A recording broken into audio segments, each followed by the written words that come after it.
Olá, pessoal. Meu nome é Paulo Silvestre, falando diretamente do estande da Altax no SAPenal 2025, e hoje o tema da conversa é reforma tributária.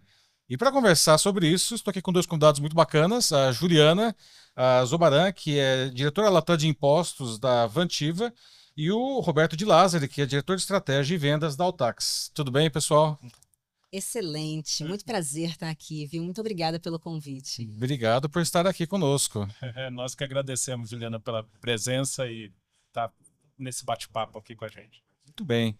Bom, Juliana, antes de nós entrarmos no tema da reforma efetivamente, eu queria que você explicasse para a gente como que a sua área está organizada lá na empresa. Olha, na empresa, nós temos um grande desafio hoje, porque o meu RP principal é o SAP SC e está vindo por aí o SAP HANA. Só que no meio disso tudo, o que nós temos? A senhora reforma tributária.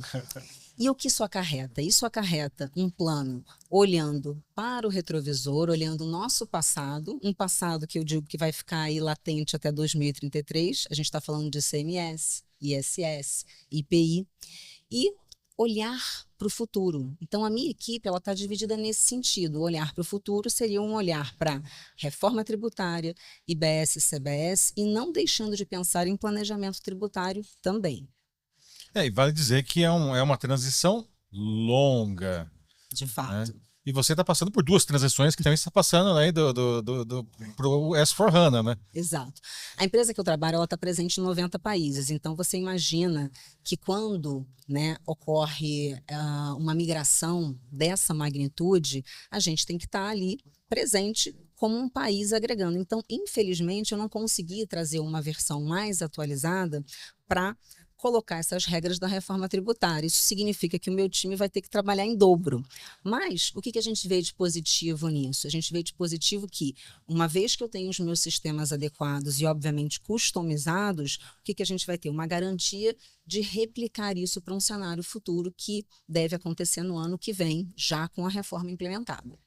Perfeito. Juliana, nesse processo, você começou a falar de sistema, mas antes tem até a parte de conscientização da própria empresa, né? Não só no Brasil, quanto no exterior, né? Como que é esse processo para vocês? Né? Olha, extremamente relevante esse teu comentário, Roberto, porque o que eu digo é que o projeto da reforma tributária, ele não é um projeto da área contábil, ele não é um projeto da área de impostos, ele vai mudar a empresa, os Exatamente. acordos comerciais, como a O empresa negócio, opera, né? o negócio, o seu fluxo de caixa. Então, a gente chama isso de tax awareness, que seria o quê? Uma conscientização fiscal de todas essas áreas que estão envolvidas. Gente, eu preciso trabalhar com jurídico, porque eu vou ter que reorientar as cláusulas tributárias e os demais contratos de longo prazo. Eu preciso trabalhar com o RH, porque agora o RH também vai ter que, em algum momento, conversar através do sindicato e refazer os acordos coletivos para verificar o que está dando crédito ou não.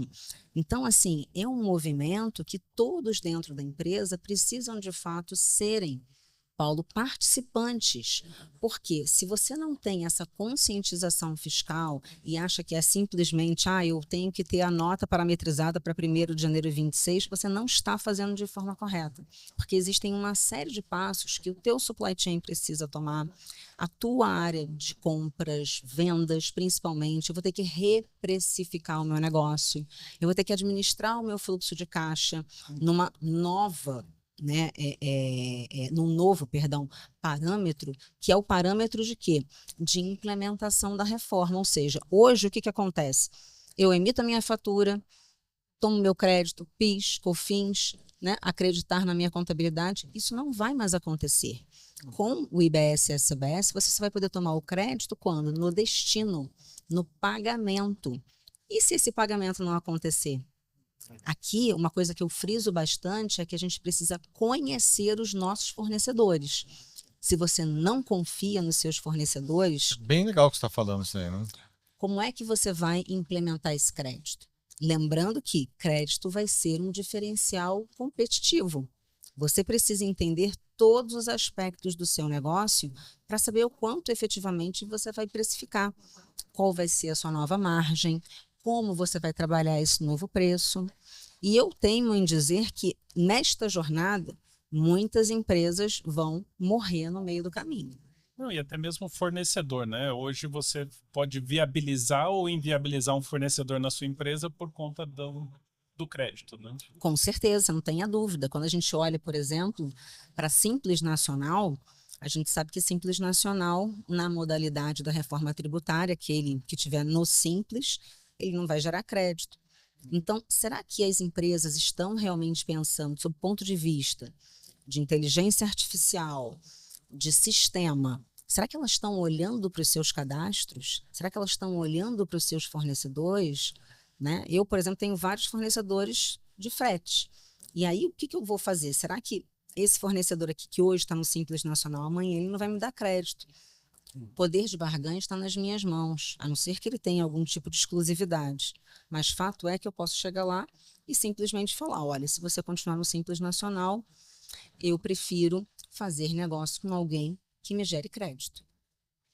Mas isso aí é bem legal que você está falando, é que você mencionou antes, muitas empresas não têm essa consciência.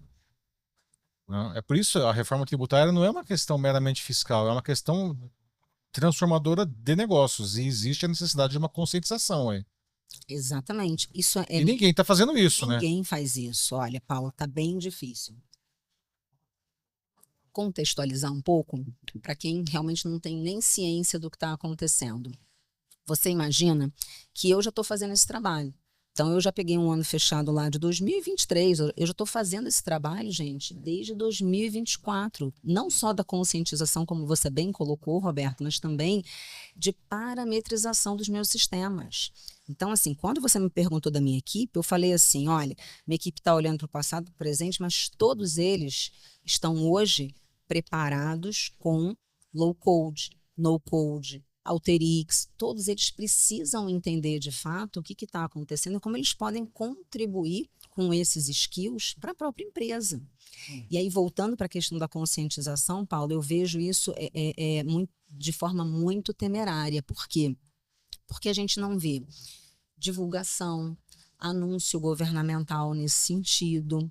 Porque isso que você colocou não é simplesmente uma transação que vai mudar, um tributo que vai acabar. Não. É uma jornada longa, vão acabar aos poucos, mas o que a gente nota é que ainda há uma ideia de refutação do que está acontecendo. Então, isso não vai acontecer, isso é balela, não vai ser aprovado. Você vê a pauta das duas casas do Congresso está trancada com outras coisas, então isso não vai acontecer. Gente, já aconteceu. A emenda constitucional já mudou a Constituição, a gente já tem uma lei complementar. Estamos aí, claro, esperando o PL 108 ser aprovado, mas já tem formação de comitê gestor. Então, assim, o SERPRO, que é quem efetivamente está trabalhando em todo esse conteúdo dentro de uma nova plataforma, que é a gov.br, que todos nós conhecemos como pessoa física, agora também vai ser uma plataforma da pessoa jurídica, onde a gente vai ter todos esses detalhes, transacionais. Pessoal, eles estão trabalhando diuturnamente desde 2022. O sistema está pronto. É uma virada de chave. Sim. Então, dia 1º de janeiro de 2026, se você não está compliance com os requisitos da nota técnica para emitir a sua nota fiscal, o seu conhecimento de transporte, você simplesmente não fatura. Mas você comentou da questão da comunicação governamental, né? A gente estava num outro evento que a gente fez e um dos clientes nossos é o Banco Sicredi. E eles estavam comentando justamente isso, porque eles vão ficar no meio, né? A questão do split payment, né? E a preocupação é até mesmo em fake news, né? Porque o banco... Se já não bastasse, ainda tem as fake news. E aí porque o banco pegou aqui e não...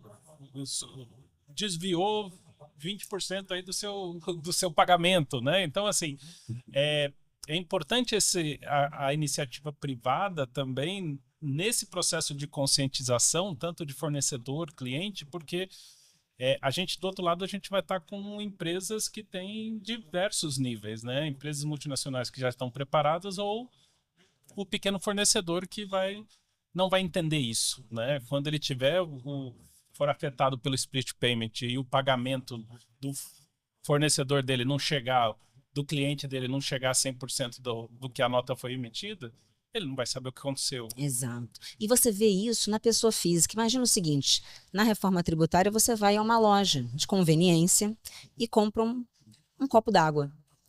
Tá lá, copo d'água, 60 centavos. Você vai pagar o cara R$ 1. Mas ali estava escrito 60 centavos. E esses 40 é o quê? Eu faço uma analogia, e gente, eu tenho anos de estrada, eu tenho mais de 25 anos de carreira, eu faço uma analogia com a CPMF. Vocês lembram da CPMF? Infelizmente eu lembro. Né? Infelizmente. Eu trabalhava em banco.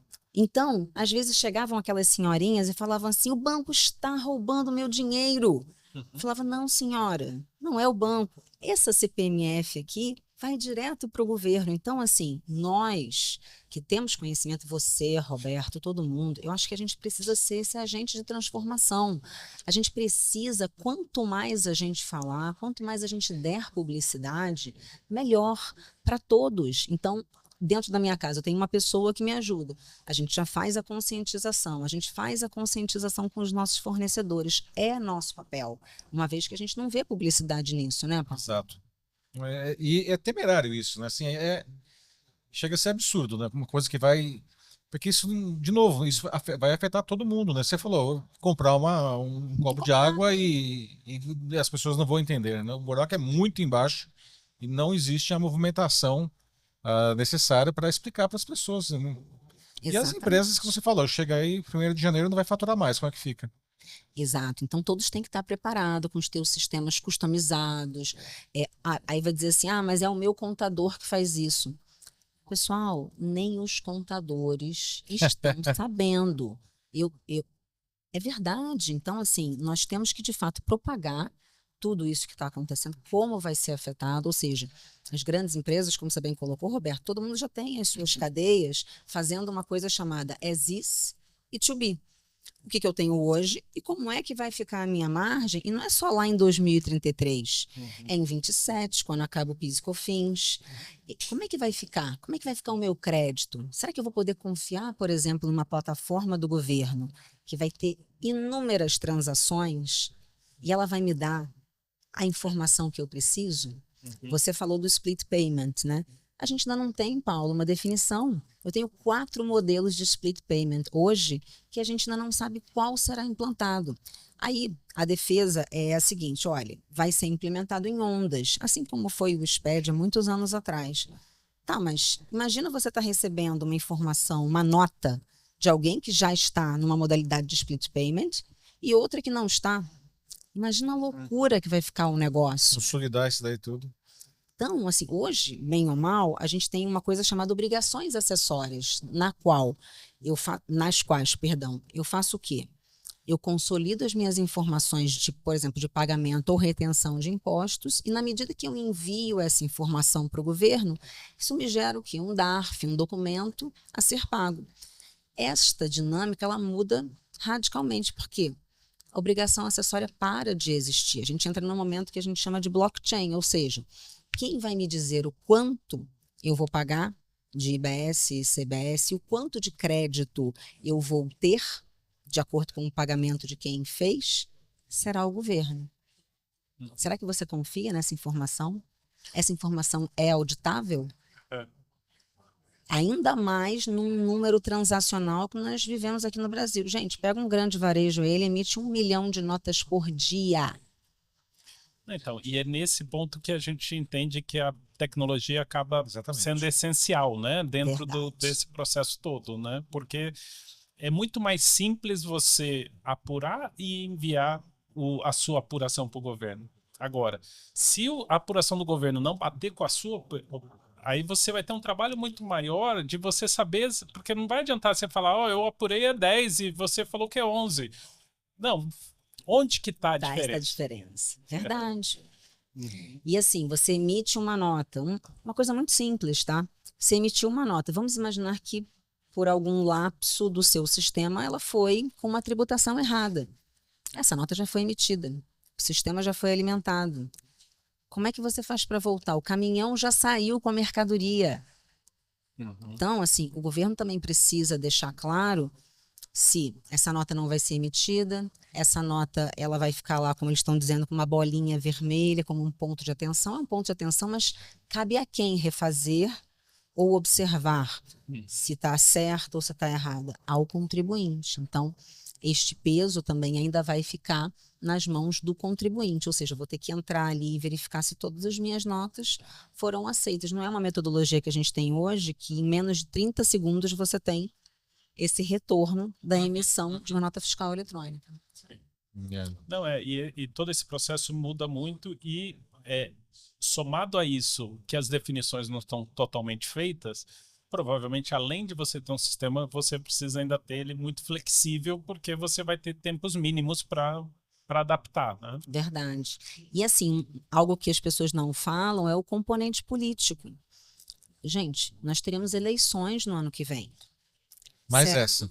Será que toda essa dinâmica, toda essa costura de acordos que foi feita há 2 anos atrás, ela se mantém com o possível governo que virá, seja o que está hoje, seja um novo? Então, assim, de fato, temos aí um certo receio em termos de continuidade. Eu, sinceramente, não acredito que o governo vá voltar atrás, mas estamos no Brasil, né, onde temos problemas gravíssimos de insegurança jurídica. Então, eu adicionaria, vamos dizer, essa pimentinha, né, além de tudo isso que a gente está falando. Existe um componente político relevante e a gente precisa entender se todo esse projeto ele vai à frente com uma mudança política, por exemplo, sabe, Paulo? Mas imagina, né? Você está falando isso aí, eu fico pensando. Todo esse trabalho, toda essa dificuldade, toda essa transformação da sociedade, de novo, não é uma questão meramente fiscal. Se muda de governo, se o cara resolver mudar a mudança, Voltar atrás? né? Ou Não colocar sei. uma coisa nova, né? Assim, não, vamos colocar mais um elemento, vamos mudar, esse que eu não gostei desse pedaço. De fato. Ou então eu vou colocar uma regra específica para atender locais que a gente sabe que com a reforma podem simplesmente desaparecer. Por quê? Porque eu não vou ter mais algum tipo de benefício que um Estado vai estar oferecendo para mim. A alíquota vai ser única, não é? Eu vou ter uma alíquota para a IBS e outra para a CBS, dentro de um modelo de IVA dual. E qual vai ser o diferencial competitivo, por exemplo, para eu manter o meu negócio no Nordeste? Bom, aí uma marca brasileira da guerra tributária cai por terra, né? Já de cara isso daí, né? Exato, mas assim, a empresa que eu trabalho, ela está na Zona Franca de Manaus. E Zona Franca de Manaus foi o único benefício fiscal mantido dentro de uma estrutura de reforma. Então, as empresas que hoje estão sediadas lá têm, obviamente, o compromisso, né? Porque não é simples assim, a gente tem uma série de compromissos, mas também a gente tem as benesses, né, advindas da Zona Franca. Mas eu digo, e uma empresa, por exemplo, que somente está no Nordeste porque tem um benefício fiscal como o Prodep em Pernambuco? Não vai existir mais. Será que ela vai manter o seu negócio lá? É uma excelente pergunta. Isso muda muito a dinâmica das empresas. Sim. Será? Claro, por exemplo, uma mineradora que está em Goiás. Ok, ela não tem onde extrair minério, o minério está ali. Bom, aí em alguns né? casos Ou não em tem Minas, jeito, né? Não tem jeito. Agora, um escritório, assim, de serviços, né? Ou então uma rede varejista que tem ali uma série de armazéns gerais ou então centros de distribuição. O que vai acontecer com a reforma? Eu vou querer estar mais próximo do meu cliente. Eu vou querer pagar menos de quê? De frete. Eu vou querer ter o meu lead time reduzido. Para que eu vou deixar tudo sendo feito lá se eu tenho aqui toda uma malha rodoviária difícil, um frete muito caro? E isso você tem. Aqui perto de São Paulo, você tem Extrema ali em Minas Gerais, que Exatamente. O que vai ser daqueles... O que vai ser? Assim como aqui, ó, Alphaville.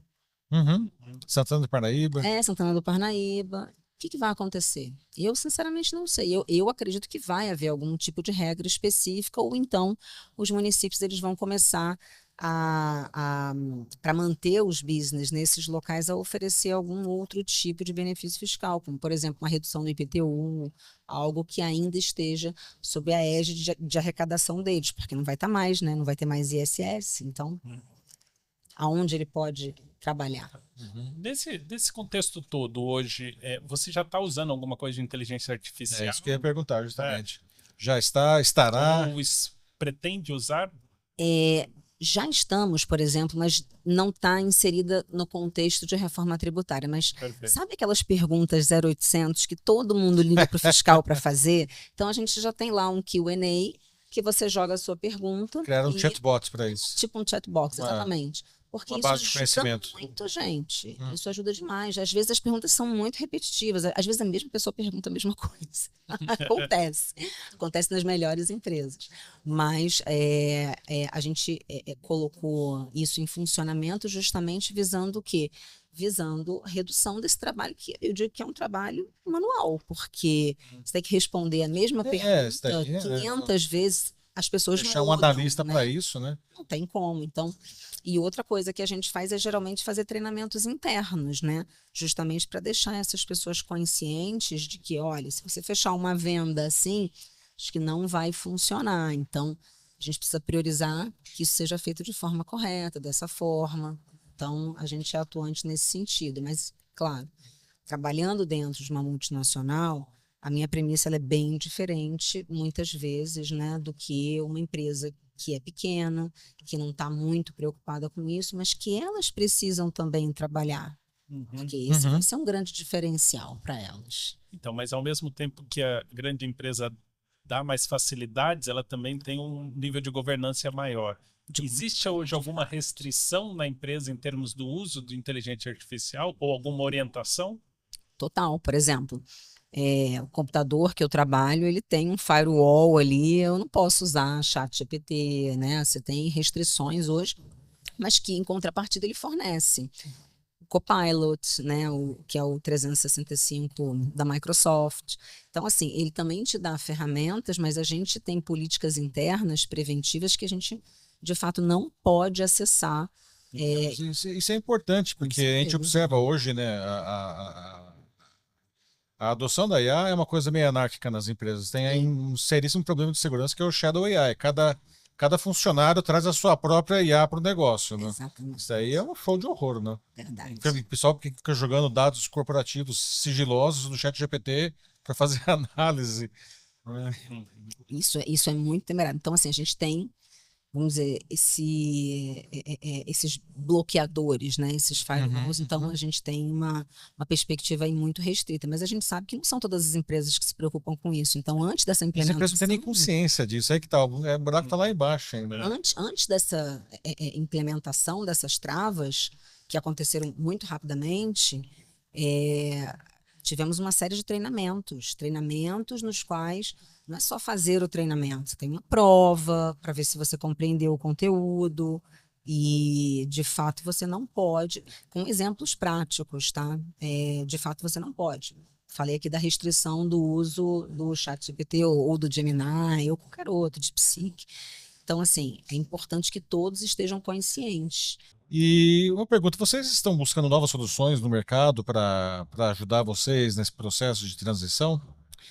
Olha, a gente faz muita coisa interna, no sentido de desenvolver os profissionais, mas os parceiros externos são aqueles que mais nos ajudam. Porque, por exemplo, eu precisei, para calcular o meu to be em cada um desses anos que eu mencionei para vocês, eu precisei de um parceiro de negócio. Eu tenho um volume muito grande, eu não tenho capacidade técnica de fazer isso de forma isolada. Então, nós, de fato, nos referenciamos nos nossos parceiros para que essa contribuição aconteça, assim como o meu próprio ERP, o SAP, eu preciso desse apoio externo em termos de customização para que ele esteja adequado à reforma tributária. E não é um processo simples. Sim. Então, sim, a gente precisa dos terceiros justamente nos ajudando na implementação de todo esse processo. Só uma última, voltando na questão de inteligência artificial. No futuro, você acha em que no dia a dia a inteligência artificial poderia mais te ajudar no seu processo, por exemplo, desde tomada de decisão, automatização, ou mesmo algum tipo de... Você citou, né, o que você já está usando para algumas atividades mais repetitivas. Onde você vê um maior potencial? Olha, eu recentemente, em janeiro agora, eu estive em Harvard. Eu fui fazer um curso específico de M&A e eu tinha uma visão de que a gente ia ficar muito no procedimental. E, para minha surpresa, a gente falou muito de IA. E como é que ela pode nos ajudar? Ela pode nos ajudar não só nas atividades repetitivas, mas em criar condições futuras de novas tecnologias para serem implementadas. Coisas que a gente fazia, por exemplo, ali numa planilha de Excel, numa intranet. Então, você joga um prompt legal dentro de uma ferramenta dessa e você tem aí uma economia de tempo, principalmente do pessoal da nova geração que ainda está aprendendo a transacionar todos esses dados. Então, eu vejo sim, né? Você tem uma massa de dados e, obviamente, hoje você não está mais preocupado só com compliance. Eu quero me preocupar com os dados e o que ele está gerando para mim de informação, justamente para verificar, será que estou pagando muito imposto aqui? Será que eu consigo fazer um planejamento acolá, um planejamento tributário? Então, assim, a gente tem que usar isso a nosso favor. E o IA nos ajuda muito, porque a gente para de perder tempo com essas atividades que não são tão dinâmicas e começa a se concentrar naquilo que efetivamente a gente precisa fazer, que é um trabalho de análise. Perfeito. Isso aí, né, Roberto? É isso aí. Muito bom. Juliana, obrigado pela conversa, muito esclarecedora, como você falou, a gente precisa falar sobre isso, né? Verdade. Olha, muito obrigada pelo convite, Paulo. Fico à disposição. Quando você quiser, me chama, porque esse é o nosso papel. Quanto mais a gente fizer o spread aí de tudo que está acontecendo, quanto mais a gente falar sobre o assunto, né, e garantir que essas pessoas estejam, obviamente, capacitadas e sabendo de fato o que vai acontecer, é melhor para o nosso Com país. certeza. Tá joia. Obrigado. Legal. Muito obrigada. Roberto. Muito Obrigada, obrigado. Roberto. Pessoal, estamos chegando ao final de mais uma conversa e continue nos acompanhando. Eu sou Paulo Silvestre, falando diretamente do estande da Altax no SAPenal 2025. Tchau.